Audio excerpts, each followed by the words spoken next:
नमस्कार, आप देख रहे हैं देश न्यूज। मैं हूं आपके साथ सूरज पाठक। हमारे खास कार्यक्रम डिबेट में आप सभी का स्वागत है। डिबेट में आज हम बात करने वाले हैं राज्यसभा के दावेदार। दरअसल केंद्रीय मंत्री ज्योतिरादित्य सिंधिया के लोकसभा सदस्य निर्वाचित होने की वजह से खाली हुई राज्यसभा सीट पर भारतीय जनता पार्टी के किस नेता के हिस्से में ये सीट आएगी, इसको लेकर अभी तक संशय बरकरार है। चुनाव आयोग ने बीते दिनों राज्यसभा निर्वाचन की तारीखों का ऐलान कर दिया है और मध्य प्रदेश की एक सीट के लिए निर्वाचन होना है और जिस एक सीट पर निर्वाचन होना, भारतीय जनता पार्टी की जीत पहले से ही तय मानी जा रही है और इस पर तय है। यही वजह है कि अब इस सीट के दावेदार नेता पूरी तरह से सक्रिय हो गए हैं। इस सीट के दावेदारों में पूर्व सांसद केपी सिंह का नाम सर्वाधिक चर्चा में है, जबकि कई ऐसे नेताओं के नाम भी चर्चा में बने हुए हैं जो 8 माह पहले विधानसभा चुनाव में हार का सामना कर चुके हैं। विधानसभा चुनाव के बाद इस बार प्रदेश में सियासी तस्वीर बदल चुकी है। इस बीच सबसे बड़ा सवाल यही है कि पार्टी उच्च सदन के लिए किसे मौका देगी। दरअसल लोकसभा चुनाव के समय पार्टी ने तत्कालीन लोकसभा सांसद केपी यादव का टिकट काटकर ज्योतिरादित्य सिंधिया को प्रत्याशी बनाया था। चुनाव प्रचार के समय केंद्रीय मंत्री अमित शाह ने गुना संसदीय सीट पर एक आम सभा में सार्वजनिक मंच से केपी यादव को दिल्ली बुलाने का वादा तक कर दिया था। इसके बाद भी केपी यादव के नाम को लेकर संशय बना हुआ है। इसकी वजह है कि इस एक सीट पर एक अनार 100 बीमार की स्थिति बनी हुई है। ऐसे में अमित शाह के वादे को लेकर खूब चर्चा की जा रही है। जहां एक तरफ विधानसभा में देखें, भारतीय जनता पार्टी के विधायकों की संख्या के हिसाब से इस सीट पर पार्टी प्रत्याशी की जीत तो पहले से तय है, क्योंकि 230 सीटें और 2023 के विधानसभा चुनाव में 163 सीटें भारतीय जनता पार्टी ने जीती हैं। 66 सीटें जो हैं वो कांग्रेस के खाते में आई हैं। इस सीट के दावेदार को लेकर के कई तरह की बातें आ रही हैं, क्योंकि अभी तक जैसा कि जो चीज़ें सामने आई हैं कि एक सीट के लिए अब जातीय समीकरण को ध्यान में रखकर ही निर्णय लिया जाएगा, क्योंकि दलित, ओबीसी और महिला वर्ग से पिछली बार सदस्य चुने चुके हैं।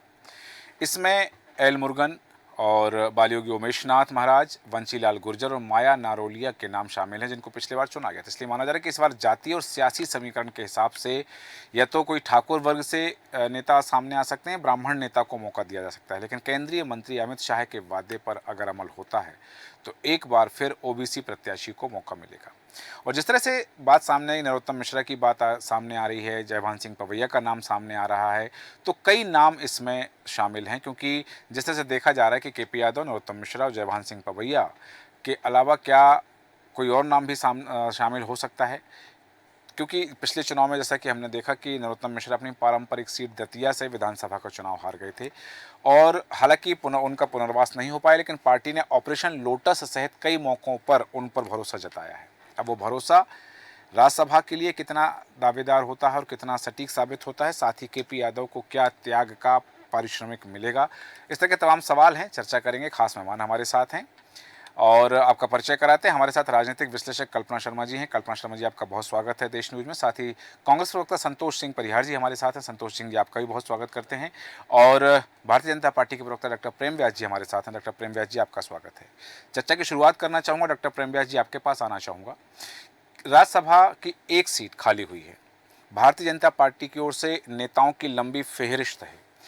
खैर, ये पार्टी के वरिष्ठ नेता तय करेंगे कि क्या क्राइटेरिया होगा, किसे चुना जाएगा, कौन उस सीट पर दावेदारी कर रहे हैं तो उनकी दावेदारी सटीक होगी और किसे चुनकर के भारतीय जनता पार्टी के विधायक उनको उच्च सदन में पहुंचाते हैं। लेकिन मेरा सवाल सीधा है, अमित शाह जी ने जो वादा किया था, क्या भारतीय जनता पार्टी वो वादा निभाएगी?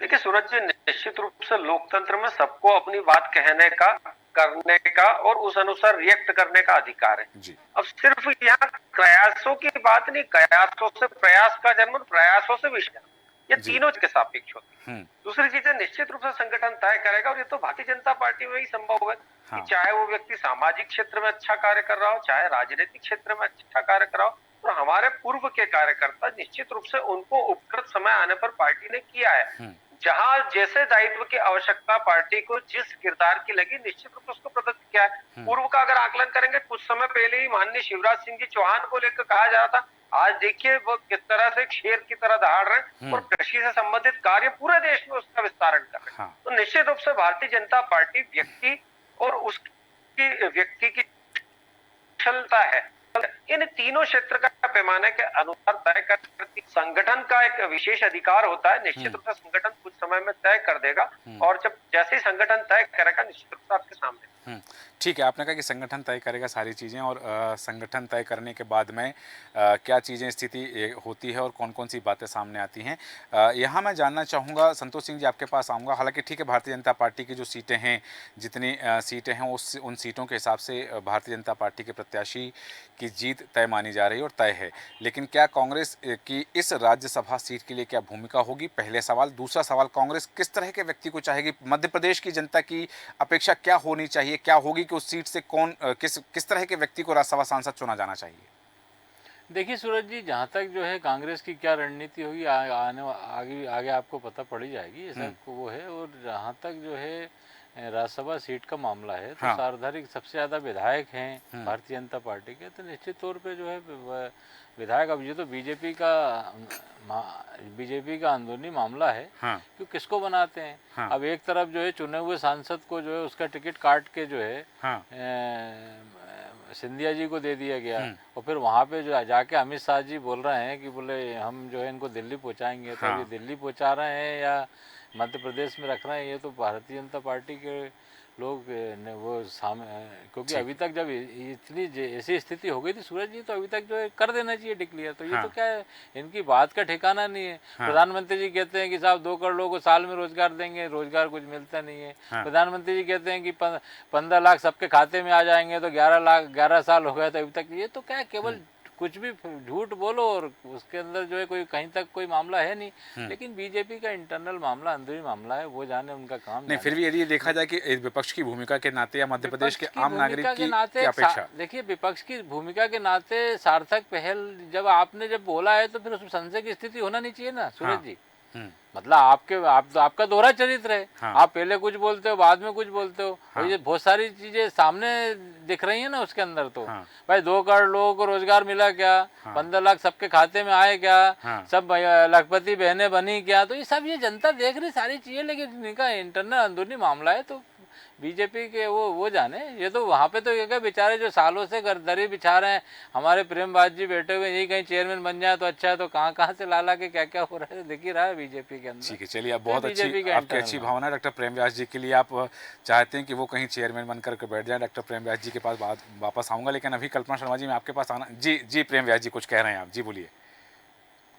नहीं, संतोष जी बन जाए, क्योंकि इसके पहले अशोक सिंह साहब 4-5 बार चुनाव हारे और उनको राज्यसभा पहुंचा दिया गया। तो हमारी तो ये इच्छा है कि जो प्रवक्ता महोदय हमारे सामने बैठ के पार्टी का पक्ष रख रहे हैं, निश्चित रूप से पार्टी को उनका पक्ष रखना चाहिए। अच्छा, चलिए ठीक है, बिल्कुल वापस आता हूँ आप दोनों के पास में। कल्पना शर्मा जी आपके पास आना चाहूँगा कि बात हो रही है मध्य प्रदेश की एक सीट जो रिक्त हुई है, राज्यसभा सीट। उच्च सदन में अभी तक जैसा कि हमने देखा कि भारतीय जनता पार्टी ने पिछली बार जो मध्य प्रदेश से 4 नाम गए थे, उसमें ये चीज़ देखी कि जातिगत समीकरण साधने की कोशिश की और अलग अलग वर्गों से लोगों का प्रतिनिधित्व किया है। अब यहाँ जब बात आ रही कि यदि भारतीय जनता पार्टी जातिगत समीकरण साधती है तो ब्राह्मण या ठाकुर वर्ग से एक व्यक्ति का नाम जाना चाहिए, नेता का नाम जाना चाहिए, जैसा कि देखा जा रहा है कि जयभान सिंह पवैया, नरोत्तम मिश्रा कतार में हैं। अब यहाँ एक वादा जो सामने आ रहा है वो आ रहा है अमित शाह का, जो उन्होंने वादा किया था कि इनको हम दिल्ली बुलाएंगे केपी यादव का। अभी एक ट्रायंगल, हालांकि दावेदार और भी हैं, लेकिन मैं यदि इन 3 नामों की बात करूं तो इन 3 नामों पर एक ट्रायंगल बन रहा है। आपको क्या लगता है कि कौन व्यक्ति होना चाहिए? First thing. सेकंड थिंग कि ये जो ट्रायंगल बन रहा है कि यदि ब्राह्मण जाते हैं तो कौन हो सकते हैं, ठाकुर जाते हैं तो कौन हो सकते हैं, और यदि ये दोनों में से कोई एक जाता है तो फिर केपी यादव का क्या होगा? बिल्कुल सूरज जी, सबसे बड़ी बात यह है कि आपके और हमारे चाहने से तो कुछ नहीं होता। ये भारतीय जनता पार्टी है, यहाँ पर डिसीजन जो व्यक्ति जिसके लिए लिया जाता है उसको भी रातों रात खबर नहीं होती, कानों कान तो दूर की बात है।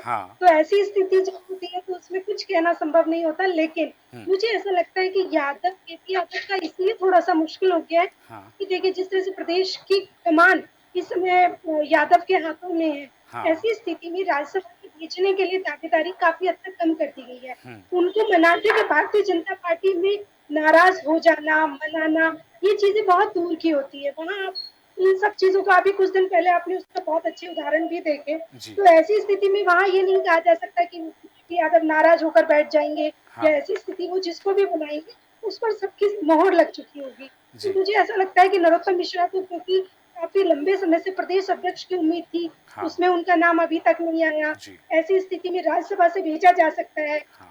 पवैया भी एक ऐसा चेहरा है जिसको लेकर के काफ़ी हद तक कयास लगाए जा रहे हैं। लेकिन भारतीय जनता पार्टी में क्या हो जाए ये कोई नहीं कह सकता। बिल्कुल। वहाँ पर नाराज़गी का कोई दौर चलता भी है हुँ। तो उसका किसी को फ़र्क नहीं पड़ता है। हाँ। वहाँ जो भी होता है वो हाई कमान तय करता है। हुँ। तो मुझे ऐसा लगता है कि भारतीय जनता पार्टी जो भी डिसीजन लेगी, क्योंकि वो जानते हैं कि हमारी जीत पक्की है। हाँ। तो किसी ऐसे नेता का चुनाव वहाँ पर होने वाला है जिसका चुनावी समीकरण के हिसाब से आगामी चुनाव जो होंगे उनके हिसाब से जातिगत समीकरण को साधने के लिए किस तरह से उनकी महत्वपूर्ण भूमिका हाँ। रहेगी। ऐसी स्थिति में सारी चीज़ों को देखते हुए किसी नाम पर मोहर लगेगी, लेकिन यादव मुझे ऐसा लगता है कि इस समय की स्थिति में थोड़ा पिछड़ते नज़र आ रहे हैं। बिल्कुल, आपने सही कहा कि ये चीज़ें हैं। हालाँकि जैसा कि बात चर्चा की जहाँ से शुरुआत हुई थी और डॉक्टर प्रेमव्यास जी ने कहा था कि हम कयासों की बात कर रहे हैं, लेकिन कयासों से सयास की ओर जाते हैं। जब चर्चा होती है तब वो कयास जो है सयास में परिवर्तित होते हैं। यहाँ आपने भी जो बात कही कि भारतीय जनता पार्टी है, यहाँ कब क्या हो जाए, कौन-सा नाम सामने आ जाए, क्योंकि कांग्रेस ने इस बात पर तंज भी पहले कसा है कि वो पर्ची वाले मुख्यमंत्री हैं, तो पर्ची से मुख्यमंत्री का नाम निकाल लिया जाता तो फिर राज्यसभा सांसद एक सीट की बात है। डॉक्टर प्रेमव्यास जी, आपके पास आना चाह रहा हूँ। जिस तरह से बात हुई कयास और सयास की हम बात कर रहे हैं, यहाँ जिस तरह से हम देख रहे थे कि लोकसभा चुनाव के दौरान एक नई विंग बनी भारतीय जनता पार्टी में और जिसे नाम दिया गया न्यू ज्वाइनिंग टोली। नरोत्तम मिश्रा जी ने उसका नेतृत्व किया और कांग्रेस को मध्य प्रदेश के चुनावों में बहुत बड़ी क्षति पहुंचाने का काम नरोत्तम मिश्रा जी की उस टोली ने किया है। मेरा सीधा सवाल है कि हालांकि आपने कहा है कि ये जो है शीर्ष नेतृत्व तय करेगा, लेकिन तब भी भारतीय जनता पार्टी की जो रीति नीति है, यदि कोई इस तरह के काम जो करते हैं जो लोग, जिससे पार्टी मजबूत हो रही है या पार्टी को जीत हासिल हो रही है, जीत का श्रेय यदि दिया जा रहा है, यदि वो पार्टी को मजबूत करने के लिए दमखम लगा रहे हैं, तो क्या उन्हें भारतीय जनता पार्टी में इस तरह का पारितोषिक दिया जाता है कि उनकी मेहनत के बदले उन्हें इस तरह की चीज़ें दे दी जाएं? देखिए, भारतीय जनता पार्टी में गिव एंड बेक की राजनीति नहीं होती और आदरणीय दीदी ने, कल्पना दीदी ने भी अभी इसको उल्लेखित करा कि भारतीय जनता पार्टी तो अपने निर्णयों से चमत्कृत करती है। हाँ। देखिए, अगर भारत के शीर्ष पद राष्ट्रपति पद पर अगर द्रौपदी मुर्मू जी का सिलेक्शन होता है, हाँ। तो पूरे भारत में एक दिन पहले तो इस बात से अवगत भी नहीं होता। हाँ। और क्या कोई सोच सकता था कि एक आदिवासी जन नेता को जो है राष्ट्रपति जैसे पद पर सुशोभित कर सकते हैं? हाँ। मध्य प्रदेश के सापेक्ष में अगर बात करेंगे तो लगभग 3 से 4 मुख्यमंत्री ओबीसी से हुए हैं। उसके बाद में अगर प्रदेश अध्यक्ष अभी अगर सवर्ण है, निश्चित रूप से हमने कम से कम 8 से 10 मंत्री जो एसटी एससी है। तो निश्चित रूप से भारतीय जनता पार्टी में पैमाना मात्र एक होता है, विकास। अगर वो जनता के मध्य में रहकर विकास पथ पर प्रदर्शित हो सकता है तो निश्चित रूप से वो कोई भी जाति का हो। और हम तो ज्ञान की बात करते ही है ना, गरीब, युवा, अन्नदाता और महिला शक्ति। आप देखेंगे महिला शक्ति कम से कम 5 से 6 ऐसा नेतृत्व हमने देने का कार्य करा पूर्व में भी। और अगर राष्ट्रीय उसमें करेंगे तो अभी जब बजट आया था, निर्मला सीतारमण जी नारी शक्ति के रूप में उन्होंने बजट को प्रस्तुत करा जो भारत के भविष्य के लिए आवश्यक है। तो निश्चित रूप से भारतीय जनता पार्टी में पैमाना जो कांग्रेस में होता है कि निकटता, सबसे पहला बताइए, जीतू पटवारी जी की निकटता ही तो थी कि मंदसौर में बुलेट पे लेकर घूमे थे। उनका चुनाव हारने के बाद जो है प्रदेश अध्यक्ष बना दिए गए। उसके बाद में निकृष्टता, जिस तरह के बयान की दिए जाते हैं, जो जितना निकृष्ट बयान दे सकता है उसको उतने उच्च पदों पर जो है बिठा लिया जाता है। और दूसरा व्यापारिकता, अगर व्यापारिक संबंध अच्छे है, धनाढ्य परिवार से, तो निश्चित रूप से मिल जाता है। और जो मुख्य होता है वो जो है आपसी सामंजस्य में टूटा। आप देखिए अभी तो लगभग कांग्रेस के 4 से 5 ऐसे नेता जो सेट नहीं हो पा रहे। जीतू पटवारी जी और उमंग सिंगार जी के बीच में अभी देखिए G2 सम्मेलन था इंदौर में। G2 मतलब J2 आने वाले थे, जीतू पटवारी जी और जो है जितेंद्र भंवर जी, वो J1 सम्मेलन रह गया। जितेंद्र भंवर जी ने अंतिम समय में आने से मना कर दिया। तो ये अंतिम जो इनकी आंतरिक पीड़ा, और दूसरा जो बात की गई थी नौकरियों को लेकर, इसलिए मैंने कहा निर्मला सीतारमण जी ने पटल पर खड़े होकर कहा है कि पहले 11 करोड़ ईपीओ खाते होते थे, अभी 27 करोड़ है। मतलब 16 करोड़ लोग जॉब से जुड़े हैं। अब अगर 16 करोड़ का आप डाइवर्ट करेंगे तो लगभग 1.25 करोड़ के आसपास बनता है। और उसके बाद 22,000 करोड़ रुपए जो है स्व व्यापारों के लिए दिया गया। तो उससे कितने जॉब सर्जित हुए? 800 से ज्यादा स्टार्टअप्स बने, सेमीकंडक्टर डिवाइस, कुल मिलाकर अगर मानेंगे तो जो आप जो कह रहे हैं वो आकलन पूर्ण रूप से बैठता है। वहीं आपने यहाँ डॉक्टर प्रेमव्यास जी, अभी आपने बताया कि जो कांग्रेस में जिस तरह से आपने कहा कि लोग सेट नहीं हो पा रहे हैं, एक दूसरे से एडजस्ट नहीं हो पा रहे रहे हैं, तो क्या न्यू ज्वाइनिंग टोली का काम बंद हो गया है क्या? वो उसमें अब वो काम हो नहीं रहा कि वो जो सेट नहीं हो पा रहे हैं, जो एडजस्ट नहीं हो पा रहे, वो भारतीय जनता पार्टी में शामिल नहीं हो रहे अब?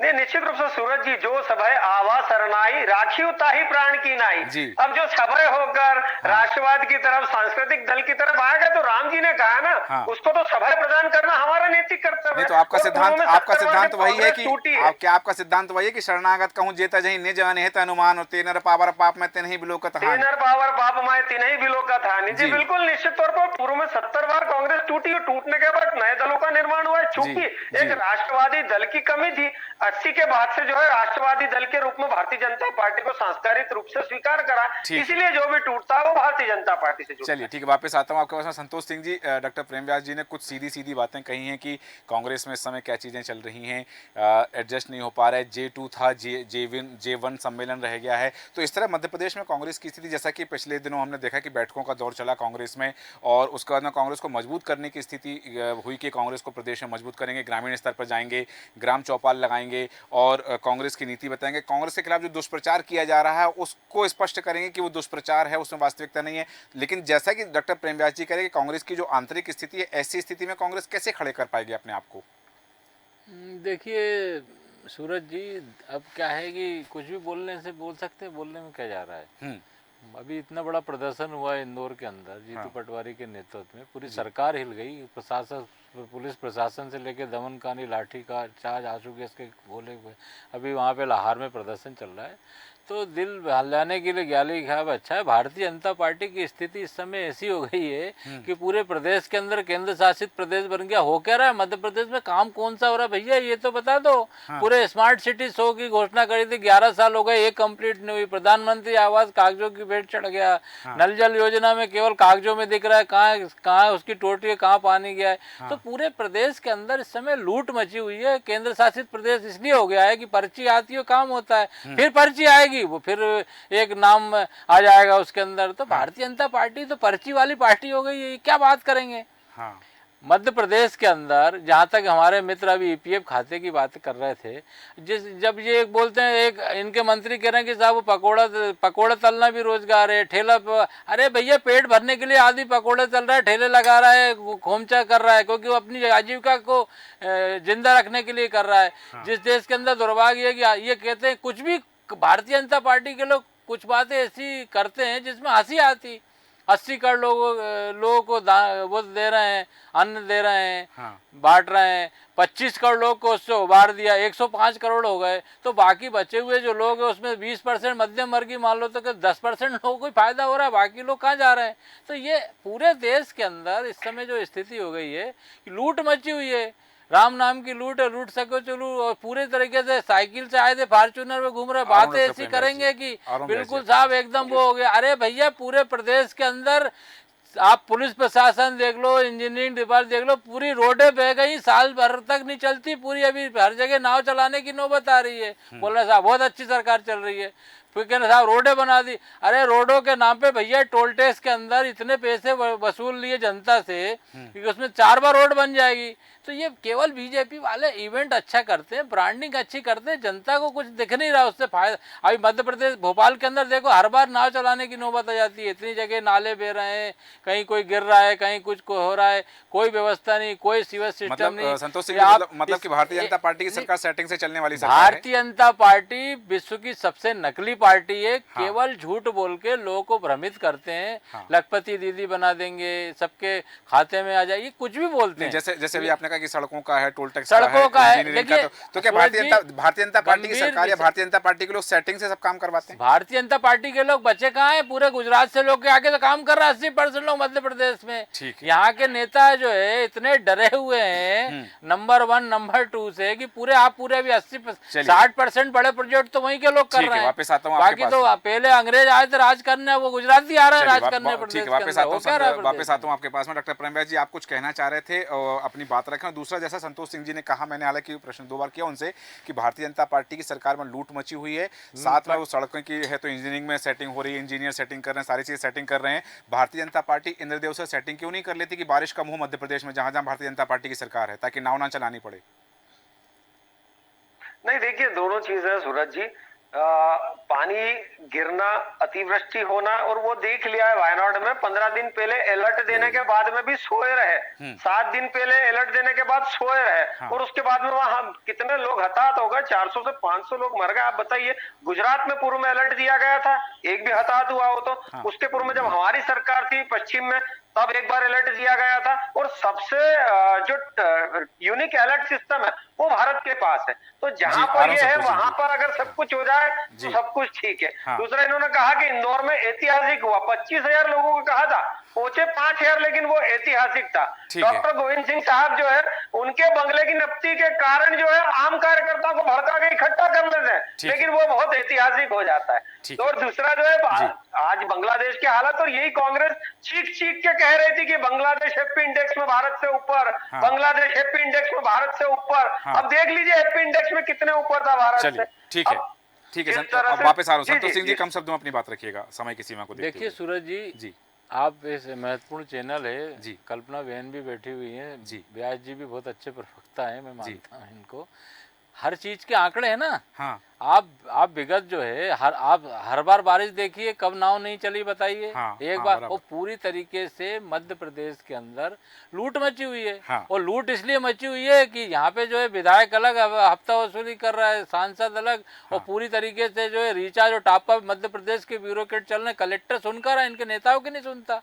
ठीक है। और पूरी तरीके से भ्रष्टाचार में डूबा हुआ प्रदेश है, इसलिए कागजों की भेंट सारी योजनाएं चढ़ रही हैं और चढ़ती आएंगी। मध्य प्रदेश में जो योजनाएं सरकार चला रही है जनता के लिए, वो कागजों की भेंट चल रही हैं, या फिर जिस तरह से देखा जा रहा है कि एक दूसरे पर आरोप प्रत्यारोप की बात हुई है कि मध्य प्रदेश की जनता को सरकार को जो सुविधाएं देनी चाहिए, जैसा कि संतोष सिंह जी का कहना है कि कहीं ना कहीं सरकार अपने उस प्रयास में पूरी तरह सफल नहीं। कल्पना शर्मा जी बात कर रहे हैं हम राज्यसभा सांसद के को लेकर के, राज्यसभा सीट को लेकर के पूरी चर्चा पर आपकी अंतिम प्रतिक्रिया चाहता हूँ। साथ ही एक आम नागरिक होने के नाते, एक बुद्धिजीवी होने के नाते आप क्या चाहती हैं कि किस तरह का व्यक्तित्व, नाम या वर्ग या समाज की बात नहीं, किस तरह का व्यक्तित्व होना चाहिए जो मध्य प्रदेश से जो एक सीट खाली है उस सीट से चुनकर के उच्च सदन में जाए?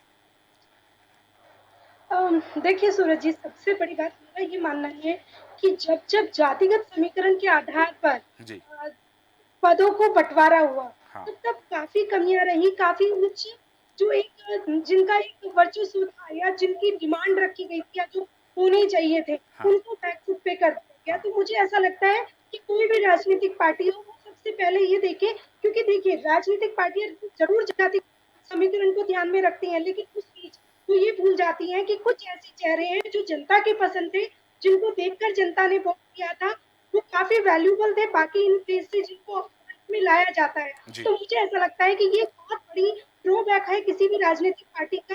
और जब जब जातिगत समीकरण के आधार पर किया जाता है, राजनीतिक लाभ जरूर हो सकता है, लेकिन उसमें प्रदेश हित की बात नहीं होती है, क्योंकि अगर प्रदेश हित की बात हो तो आप उस चेहरे को चुन सकते हैं जो चेहरा जनता की पसंद पे निर्भर करता है। तो मुझे ऐसा लगता है कि इन सब चीजों की राजनीतिक पार्टी को गौर करने की आवश्यकता है। कल्पना जी, एक संशय है, जैसा कि हमने देखा कि एल मुरुगन साहब जो हैं दूसरे राज्य से आते हैं, मध्य प्रदेश की सीट खाली हुई तो उनको यहाँ की सीट से राज्यसभा सांसद बना करके भेज दिया गया। यदि भारतीय जनता पार्टी ऐसा करती है कि किसी और राज्य के किसी वरिष्ठ नेता को प्रसन्न करने के लिए या उनका किसी उपादान के उपादेयता के लिए मध्य प्रदेश की एक सीट से कर देते, तो वो अपने दूसरे राज्य के रहने वाले मध्य प्रदेश के उस क्षेत्र में जहाँ से वो करके जा रहे हैं मध्य प्रदेश की से राज्यसभा सांसद, तो मध्य प्रदेश के लिए कितना बेहतर सोच पाएंगे वो? बिल्कुल भी नहीं, और ऐसा होना भी नहीं चाहिए। स्टेट की अपनी भूमिका होती है, स्टेट बहुत मेहनत करता है उस इलेक्शन को जीतने में, ताकि उनकी ज्यादाएं वो राज्यसभा में जा सके, वो ताकि प्रदेश हित की योजनाओं में के लिए काम कर सके। तो मुझे ऐसा लगता है कि वो स्टेट का दायित्व बनता है, स्टेट का ही फेस होना चाहिए, ताकि वो स्टेट की योजनाओं से संबंधित स्टेट की जो परेशानियां हैं उन सारी बातों को वो रख सके राज्यसभा में जाकर। तो मुझे ऐसा लगता है ये बहुत जरूरी है कि स्टेट का ही फेस रखना चाहिए। बिल्कुल सही आपने कहा कि पार्टी को बिल्कुल सही कहा कि क्षेत्रीय जनता जो है, प्रदेश की जनता है, वो अपेक्षा करती है अपने प्रतिनिधि से, जनप्रतिनिधि से, कि वो उनकी समस्याओं का समाधान करें। और यदि किसी समस्या के समाधान के लिए, किसी समस्या के लिए मिलना है और यदि वो किसी दूसरे राज्य से हैं, तो फिर या तो उनका भेंट संभव नहीं हो पाएगी, या फिर जब सत्र चलेगा तब दिल्ली जाकर के मुलाकात हो पाएगी क्षेत्रीय जनता की। तो भारतीय जनता पार्टी की जो शैली है, हालांकि देखा जाता है कि कुछ अप्रत्याशित हो जाता है और हर बार अपने फैसले से भारतीय जनता पार्टी सबको चौंका देती है। इस बार देखना होगा कि क्या होता है और कौन उस एक सीट से, जो राज्यसभा की सीट खाली हुई है, उस सीट से भारतीय भारतीय जनता पार्टी का चेहरा कौन होगा, ये देखना दिलचस्प होगा। हालांकि बिंदु और हैं जिन पर हम चर्चा कर सकते हैं, पर समय अनुमति नहीं देता। चर्चा को विराम देंगे। डॉक्टर प्रेम व्यास जी, संतोष सिंह परिहार जी, कल्पना शर्मा जी, आप सभी का धन्यवाद चर्चा में शामिल होने के लिए। और जिस तरह से बात हो रही है कि राज्यसभा के दावेदार कौन हो सकते हैं, और भारतीय जनता पार्टी की जो मध्य प्रदेश की एक सीट है, उस सीट पर जीत तो पक्की है, लेकिन ये देखा जा रहा है कि उस एक सीट पर कई दावेदार हैं और दावेदारों की लंबी फेहरिस्त है। अब जिस तरह से देखा जा रहा है कि नरोत्तम मिश्रा का नाम सामने है, केपी यादव का नाम सामने है, या जयभान सिंह पवैया का नाम सामने है, क्योंकि दो तरह के समीकरण हैं। एक जातीय समीकरण को साधने की कोशिश की जाएगी और सियासी समीकरण को साधने की भी कोशिश की जाएगी। इन सब समीकरणों को साधते हुए भारतीय जनता पार्टी का क्या निर्णय होगा और क्या वास्तव में इस बार भी भारतीय जनता पार्टी का निर्णय चौंकाएगा, ये देखना दिलचस्प होगा। आज के खास कार्यक्रम में इतना ही। बने रहें देश न्यूज के साथ। नमस्कार।